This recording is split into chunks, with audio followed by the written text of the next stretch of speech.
Hi, I'm Professor Kelly Medina-Lopez, and this semester in my HCOM Senior Capstone course, my students and I explored the theme Power, Privilege, Place.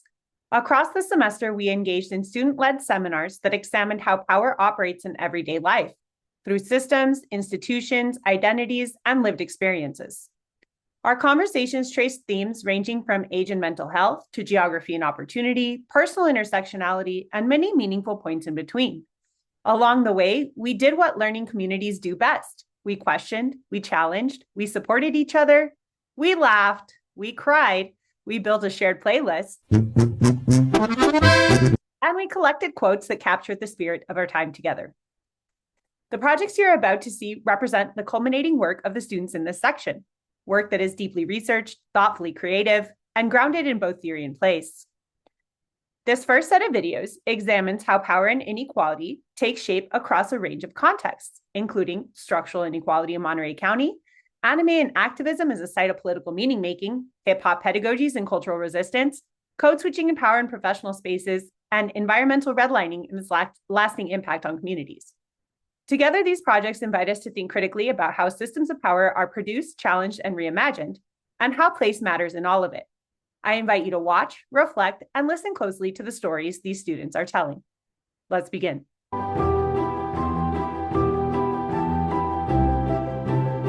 Hello, my name is Peyton Akins. I'm a Humanities and Communications major with a Legal Studies concentration.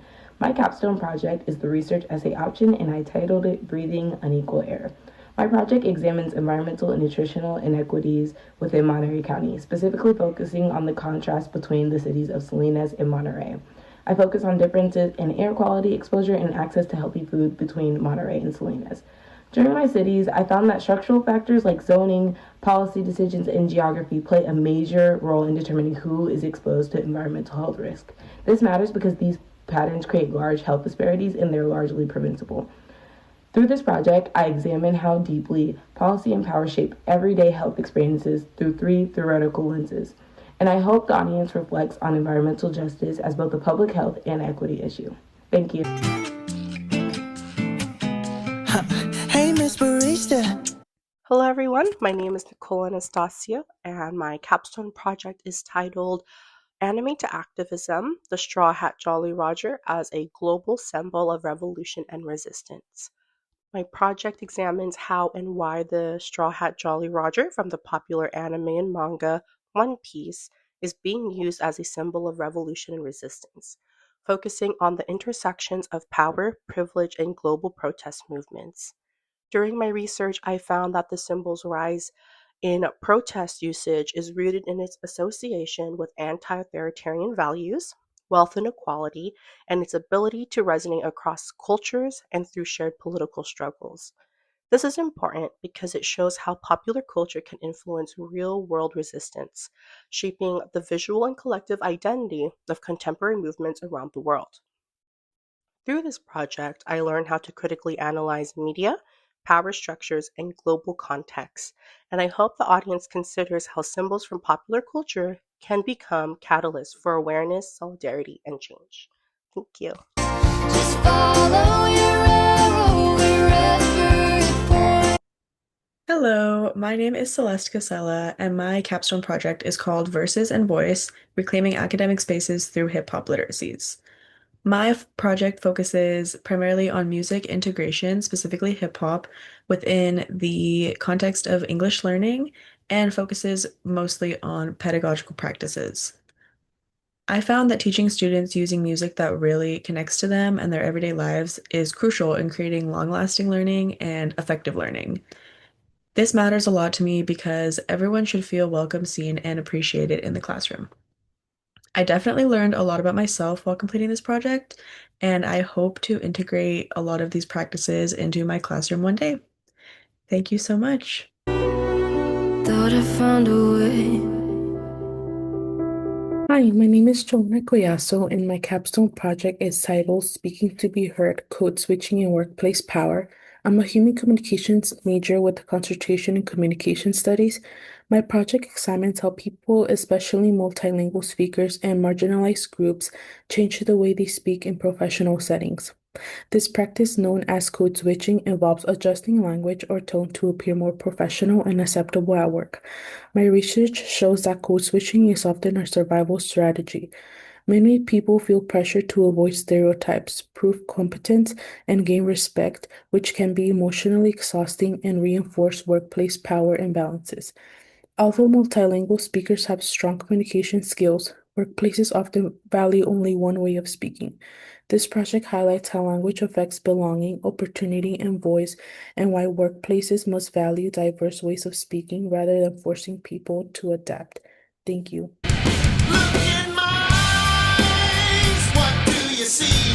Hello, my name is Kevin Covarrubias Wu, and my capstone project is titled Bridging Communication and Business: Privilege in Places, Role, and Access to Graduate Education.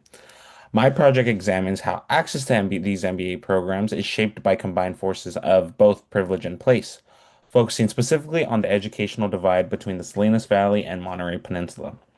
During my research, I have found that factors such as financial stability, cultural capital, and geographic location play a major role in determining who feels prepared and able to pursue graduate education. This is important because we see these structural inequities often get mistaken for personal shortcomings, when in reality they limit opportunities for first generation and working class students long before they even apply.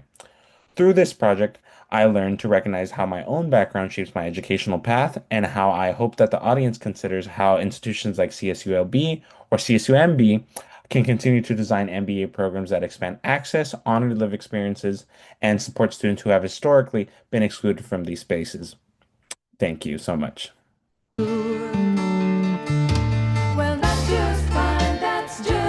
Good afternoon. My name is Maxfield English, and my capstone is reintroducing redlining, environmental impacts, and racial institutions. My project consists of multiple articles looking at different examples of urban development, examining how often the racial background of a county can affect what planners are able to get away with. During my project, I found that between three communities, one predominantly white and the others mostly Black and Latino, that the largely minority counties had more relaxed environmental legislation around data centers, a key construction I reviewed. This shows that there are still counties willing to save money by harming the marginalized. This project taught me that we still have civil rights to review, and I hope we can create more contextualized laws in the future. Thank you. Welcome back. In this next set of projects, students turn inwards and outward at the same time, examining how identity, memory, and place shape the stories we tell and the lives we live. These pieces explore generational trauma and intersectionality through creative nonfiction, Asian American identity and migration, and the ways that memory and resilience travel across generations. You'll also see projects that reflect on expressivist pedagogies, zip code inequality, local media in Monterey County, and teaching practices that make space for stories that matter. Together, these projects remind us that lived experience is not supplemental to learning, it is the curriculum. Let's continue with the next set.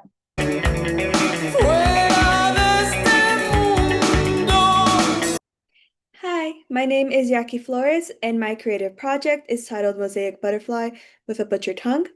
My project is a combination of short stories and poetry collections exploring intersectionality and generational trauma through the lens of a first-gen non-binary Latin lesbian with immigrant parents. I wanted to express generational trauma and intersectionality using personal narrative writing to convey the experience of growing up in America through my personal lens. Here is a brief glimpse. The tongue they gave my sister looked like theirs, and they found their tongue wasn't a tongue that could benefit her. It was made of different soil, different pronunciation. Flowers they wanted to grow couldn't grow here. Or at least that's what they were told and made to believe. This project taught me taking control of my own narrative is a form of social justice, and I hope it invites more conversations on the impacts generational trauma has on one's identity and provides comfort to those who have similar experiences as me. Thank you. Moved out to a new city. Hi, my name is Elijah Garza, and my creative project is titled Echoes of Struggle, a collection of poems and short writings exploring the Asian American experience.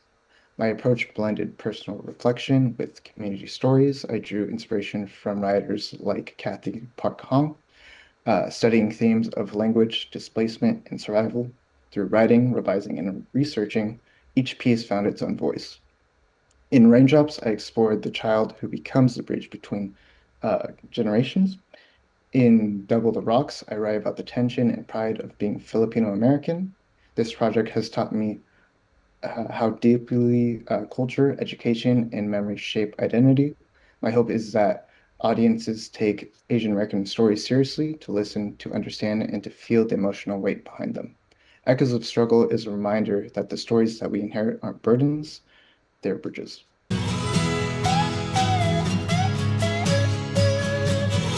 Hi, my name is Jessica Gorman, and my capstone project is called Expressivist Pedagogies in an English Classroom, Enhancing Engagement and Personal Identity.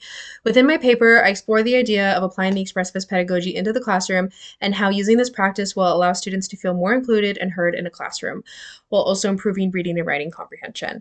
In short, expressivist pedagogy is the idea of allowing a group of people to use personal expression in their writing as well as other classroom-based activities, as opposed to a more traditional approach. Therefore, this creates more bold and personal pieces coming out of the classroom. While researching, I found that a lot of teachers and authors agree that expressivism in the classroom works really well. Students feel more open to share their thoughts and opinions on what they are reading and writing, and that really shows that they are comprehending the text and activities they're working with. This is important for a modern classroom and can be applied in a lot of different ways. I learned that this method meets all the California state standards if done correctly, and that a lot of teachers use this method without even realizing it. As a future teacher, I really enjoyed researching this topic, and I intend to use this information in my career. Thank you.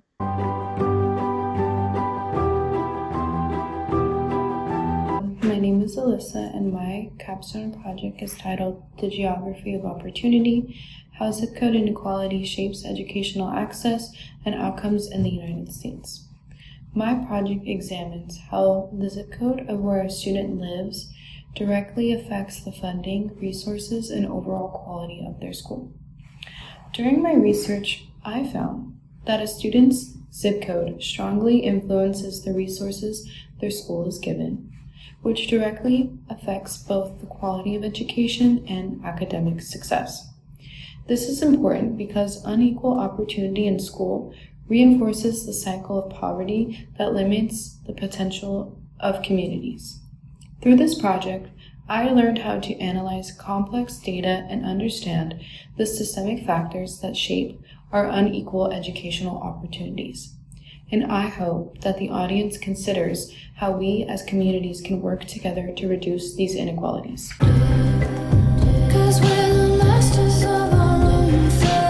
My name is Natalie Macias, and my concentration is Journalism Media Studies, and my creative project is titled Media in Monterey. My capstone project is a creative project highlighting media in Monterey through a journalistic perspective. I want to express creativity using techniques that journalists use to convey the idea to come to life and share with people to express that information. Here is a brief glimpse. Journalism is a news story told in writing or in reporting visually. There is more to the story on how journalism starts. First and importantly is finding a story to report and cover through. Then through research and background to compel a story, writing a draft, which takes a process to ensure all details are contributed accurately and proofed by an editor. It is all a work of art being made to be perfected, even if it's not 100%. Journalism seeks to provide accurate truth and provide that truth to the people. This project taught me how to be creative and create my own journalistic piece, and I hope it invites attention to tune into the news and hear stories you never know how it can change your life. Thank you.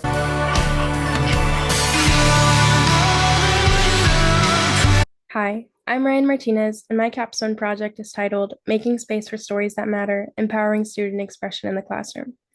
My project explores hindrances to students within the context of English learning, focusing on using expressivist and critical pedagogies to guide instruction and enhance student expression. I found that centering student voice in the classroom can support students facing adversity and help them deepen connections to their learning. This matters because if students cannot reflectively see themselves in the literature often perpetuated through outdated curriculum, then they will fall victim to believing their stories are not valid in an academic setting and that their voices should not appear in their writing practices, which is just not true. I learned that there are many ways to support students in the classroom and that teaching is not a one-size-fits-all practice. It takes adaptation and flexibility. And I hope all educators can come to this realization with me so we can start teaching in ways that benefit those who need it most, the students. Thank you. In this next set of projects, our focus turns to the ways power and privilege shape lives at deeply personal and structural levels. These students explore everything from child exploitation in contemporary media to the realities of single motherhood and college success, identity and identity and educational outcomes right here at CSUMB. You'll also see projects that examine active listening as a classroom pedagogy and one unforgettable mic drop moment from what might just be the most dangerous woman in the world. Together, these projects challenge us to listen more carefully, question more broadly, and recognize the stories that too often go unheard. Let's take a look.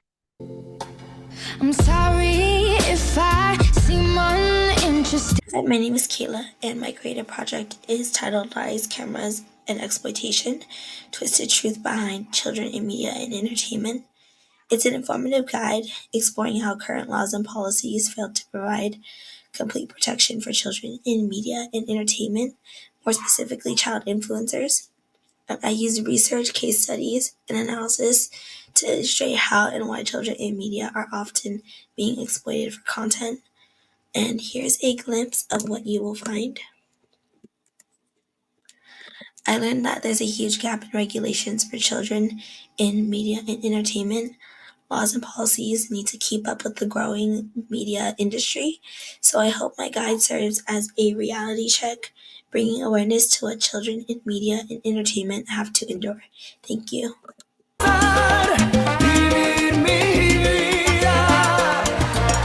The most dangerous woman you will ever meet is the one who healed alone. I'm not talking about anger, revenge, or chaos.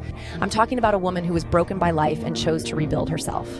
This is the woman who walked through moments that stripped her to her core.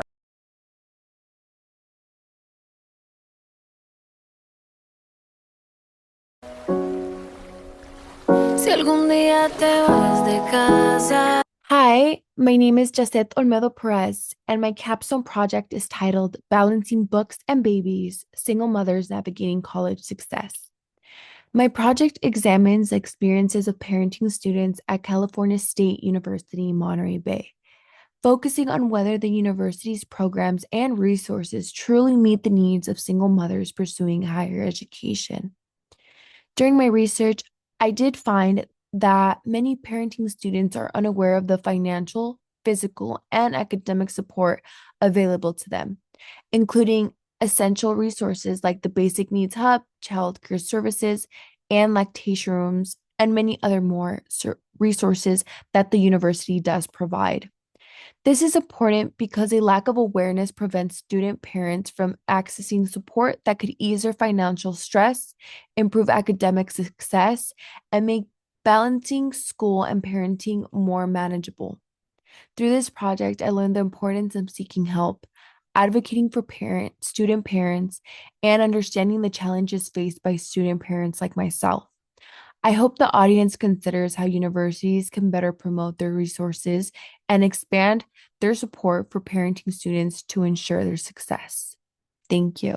Good day, mama, safe to take a step out. Hi, my name is Austin Pozos, and my capstone project is titled Degrees of Inequity, How Identity Shapes Education Outcomes at CSUMB. My project examines how educational experience faced by female-identifying students from the African diaspora influence their graduation outcomes, and it proposes legal and policy interventions to promote equity. Focusing on why the representation of women from the African diaspora is such a low percentage of CSUMB's attendance and the graduation rates causes alarms when the student body is mostly female-identifying. During my research, I found people of African descent with any intersectionality face higher rates of discrimination than other races with said intersectionality because of the color of their skin. It is important to understand as time evolves, people evolve, policies need to develop as well. Having a blanket system for all people is not appropriate because different groups of people experience life differently. Through this project, I learned how important policy making is and how important it is to ensure policies are being enforced. I hope the audience considers how important their privilege is in systems and how it affects others, and how they can be a part of a culture shift that ensures equality for all.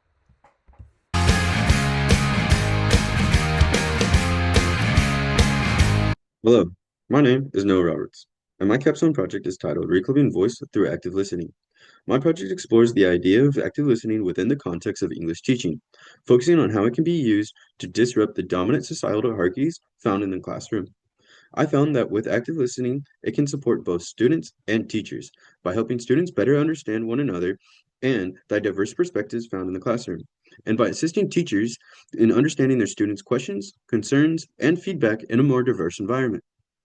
This matters because when used properly, it can help build trust, validate diverse perspectives, and make sure that students feel seen and heard.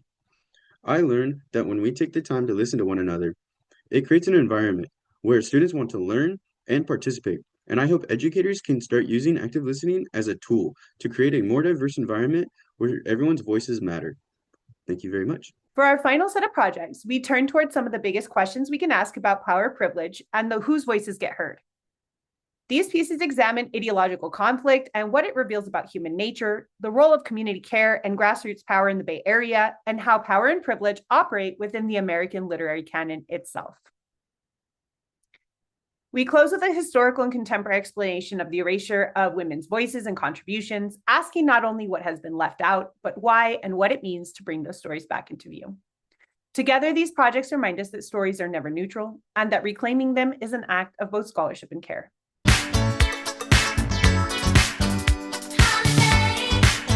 Hi, my name is Sarah Souza, and my project is called Ideological Conflict in Human Societies. I researched ideological conflict, specifically focusing on the many layers of society it exists in.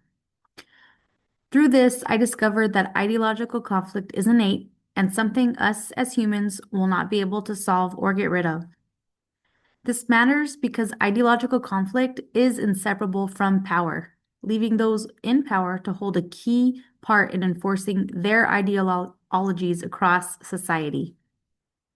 Not only that, but ideological conflict is also deeply rooted in human psychology and social behavior. I learned that as long as power and privilege exist, ideological conflict will continue to coexist, if not grow, and that equality in society is not achievable. Thank you. Keep your heart, 3 stacks. Keep your heart. Hey, keep your heart, 3 stacks. Keep your... Hi, my name is Anna Thompson, and my creative project is titled Community Care, Grassroots Power in the Bay Area.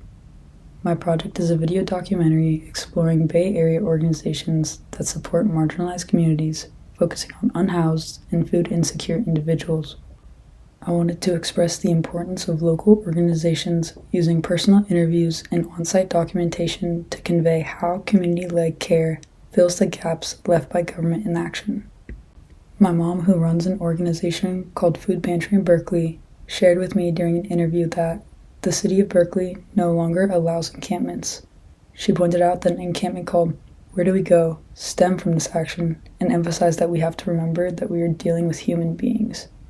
This project taught me that community care provides critical resources that many systems fail to offer, and I hope it invites viewers to recognize the power we have to uplift one another. Thank you. Kids in Gaza are bombed and I'm just out of it. Look, tensions are the world. Hello, my name is Rose Tyler and my concentration is English. My capstone project is titled Visibility and Voice, Power, Privilege, and Belonging in the American Literary Canon. My project examines the American literary canon, focusing on how it hinders or cultivates belonging through power and privilege. During my research, I found that publishers play a key role in the canon because books that are published traditionally are more widely circulated. This is important because it increases accessibility, determining what literature is being consumed and therefore more likely to become part of the canon. Through this project, I've learned to think more critically about the literature that I personally consider valuable and how I can continue to expand the diversity of my bookshelf, and I hope that the audience will do the same. Thank you. This is the day your life will surely change. Hi, my name is Brittany Williams, and my capstone project is Gaslighting History, How Women's Contributions Are Erased and Rewritten. I began this work trying to understand why women's rights are being rolled back in plain sight. And I realized it follows the same pattern that has erased women for generations. Women have been pushed out of the historical record, their achievements rewritten or handed over to men. And that logic is still at work today. It shows up in the federal websites that have quietly been removing women's accomplishments in the political efforts to force women back into outdated roles and in the global crisis of femicide. The violence is loud and the erasure is deliberate. This project made one thing very clear. Erasure is not accidental, it is strategic. And the fight for women's rights and women's history has always been the same fight. Thank you. Thank you so much for spending this time with us. To my students, thank you for your courage, your creativity, and your trust. These projects reflect who you are, where you come from, and what you care deeply about. And to the families, friends, mentors, and loved ones who supported these projects along the way, thank you. Your encouragement, patience, and belief made this work possible. We hope these stories stay with you, spark conversation, and remind us all of power, voice, community, and shared experience.